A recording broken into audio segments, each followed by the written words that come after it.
which I think was a house name. I can't remember the guy's. I can't remember the author's real name. But so explain a house name. Is that so? A house name is what? So okay. I suppose the most recent example would be something like okay. So in the 1980s, the Phoenix Force action novel series was credited to a guy named Gar Wilson. Well, Gar Wilson never existed. Gar Wilson was a house name. It was what Gold Eagle Publishing decided all of those books were going to go out under. But if you looked on the inside, on the copyright page of each of those books, it would always say, special thanks to so-and-so. Well, so-and-so was the guy who actually wrote the novel. I see. So this goes way back to the pulps. For example,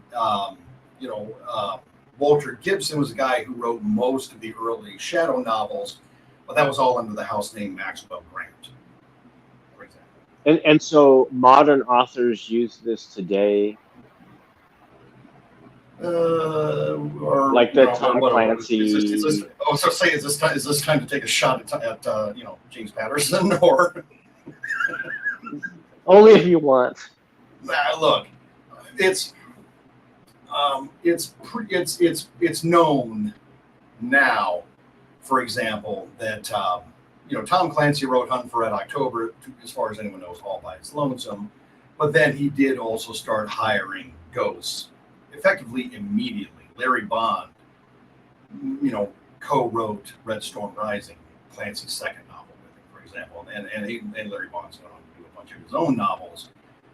But even before Clancy retired, and you started seeing things like, Tom Clancy's 'S, Rainbow Six or whatever the hell, written by such and such in much, much, much smaller print at the bottom of the cover. Even before that, he was using ghost on stuff.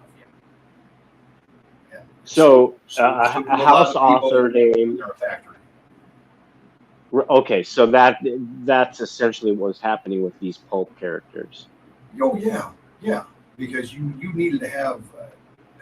And these things were like 64. These pre-comics, but sometimes these things would be like 64 pages of prose every month. That's a hell of a lot of column inches. So sometimes you get, you would see.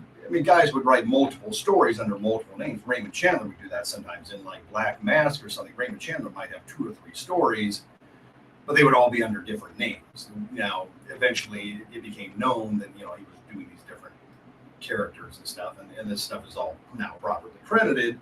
But that's just an example. That was very common. And in terms of Philip Wylie, I don't believe he ever used any kind of house name. He wrote under his own name for the most part. And like, subscribe, repost, share everywhere. To see what else we're up to, visit xynobooks.com, xenobooks.com.